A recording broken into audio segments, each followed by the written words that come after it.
নমস্কার বন্ধুরা, প্রিয়া কুকিং লাইফস্টাইলে তোমাদের সবাইকে স্বাগতম। আজকে আমি তোমাদের সঙ্গে শেয়ার করব দেশি মুরগির ঝোল। দেশি মুরগির ঝোল যদি এইভাবে বানানো যায় তাহলে মাংসর বাটির থেকে হাতে উঠবে না।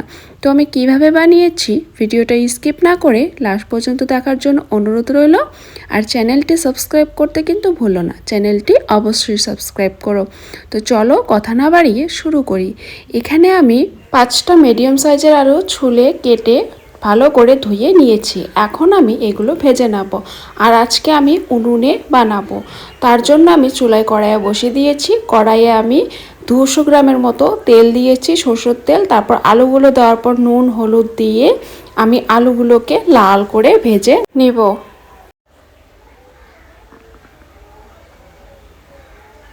তো আমার আলুগুলো ভাজা হয়েছে, দেখো লাল করে আমি ভেজে নিয়েছি। এখন আমি আলুগুলোকে নামিয়ে নেব একটা থালায়। আলুগুলো আমার নামানো হয়েছে, আমি সেই তেলেই মাংস বানাবো। তার জন্য আমি দিয়ে দিলাম 3টে তেজপাতা আর 1 চামচ গোটা জিরে।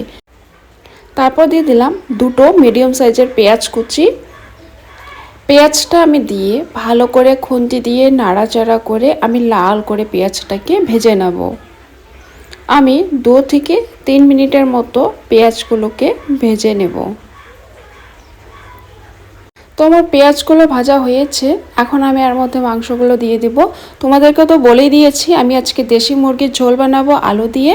তো মুরগিটাকে ভালো করে কেটে আমি ধুয়ে নিয়েছি মাংসগুলো। তো সেই মাংসগুলো আমি দিয়ে দিলাম। তারপর দিয়ে দিলাম স্বাদ মতো নুন আর দিয়ে দিলাম কালারের জন্য রং গুঁড়ো। তো এইগুলো দেওয়ার পর আমি খুন্তি দিয়ে ভালো করে নাড়াচাড়া করে নেব। আর বন্ধুরা, কারেন্ট ছিল না, তাই ভিডিওটা দেখতে কালো কালো হয়েছে, অত ক্লিয়ার হয়নি, তোমরা অ্যাডজাস্ট করে নিও। তো আমি খুন্তি দিয়ে ভালো করে নাড়াচাড়া করে নেওয়ার পর আমি একটা থালা দিয়ে 5 মিনিটের জন্য ঢেকে রেখেছিলাম। 5 মিনিট হয়েছে, আমি ঢাকনাটা এখন তুলে দিলাম। তো দেখো মাংসর থেকে কিন্তু জল বেরিয়ে এসছে। এখন আমি খুন্তি দিয়ে আবার ভালো করে নেড়েচেড়ে 5 থেকে 6 মিনিটের মতো মাংসটাকে ভেজে আমি জলগুলো শুকিয়ে নেব। তো আমার নাড়াচাড়া করে মাংসগুলোকে ভেজে নিয়েছি আর জলটাও শুকিয়ে এসছে। এখন আমি এখানে বেটে নিয়েছি 2টো মাঝারি সাইজের পেঁয়াজ, আদা, কাঁচা লঙ্কা, রসুন একটা আর জিরে, এইগুলো সব বেটে নিয়েছি। সেই বাটাগুলো আমি দিয়ে দিলাম। দেওয়ার পর আমি সেই ভেজে রাখা আলুগুলোও দিয়ে দিলাম। দেওয়ার পর আমি খুন্তি দিয়ে ভালো করে আবার মাংসর সঙ্গে মশলাগুলোকে মিশিয়ে নেব। বন্ধুরা, তোমরা কিন্তু ঘরে এইভাবে অবশ্যই ট্রাই করো। এইভাবে যদি বানিয়ে খাওয়া যায় খেতে খুবই টেস্টি লাগে। সবাই কিন্তু তোমাদের প্রশংসা করবে আর মাংসর বাটির থেকে হাতই তুলতে পারবে না, এত টেস্টির হয় খেতে। তো আমি মাংসগুলো ভালো করে নাড়াচাড়া করে নিয়েছি। এখন আমি আবার 5 মিনিটের জন্য ঢাকনা দিয়ে রেখে দেব। তোমার 5 মিনিট হয়েছে, এখন আমি ঢাকনাটা তুলে দিলাম।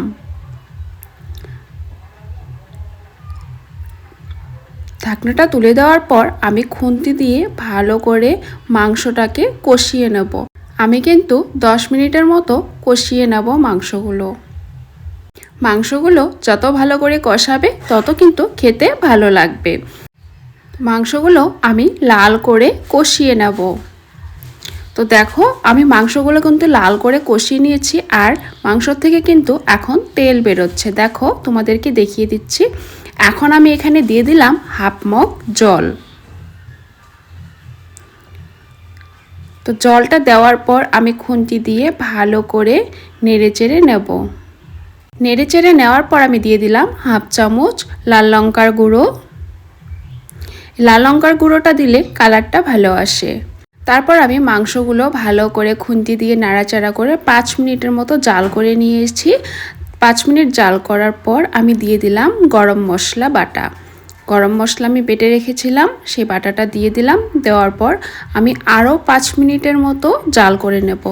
আর মাংসতে তোমরা নামানোর আগে ধনেপাতা দিতে পারো, কেউ কেউ ধনেপাতা খেতে পছন্দ করে না, তারা ধনেপাতা দিও না। আর আমি ধনেপাতা দেইনি, এমনি নামিয়ে নিয়েছি। দেখো মাংসর কালারটা কত সুন্দর হয়েছে, আলুগুলো কত সুন্দর গোটা গোটা রয়েছে। দেখেই বোঝা যাচ্ছে মাংসটা খেতে কতটা টেস্টি হবে। তো এরকম ভাবে যদি তোমরা বানাও তাহলে খেতে খুবই ভালো লাগে। তোমাদেরকে আবারও বলছি, রেসিপিটি ভালো লাগলে চ্যানেলটি সাবস্ক্রাইব করো।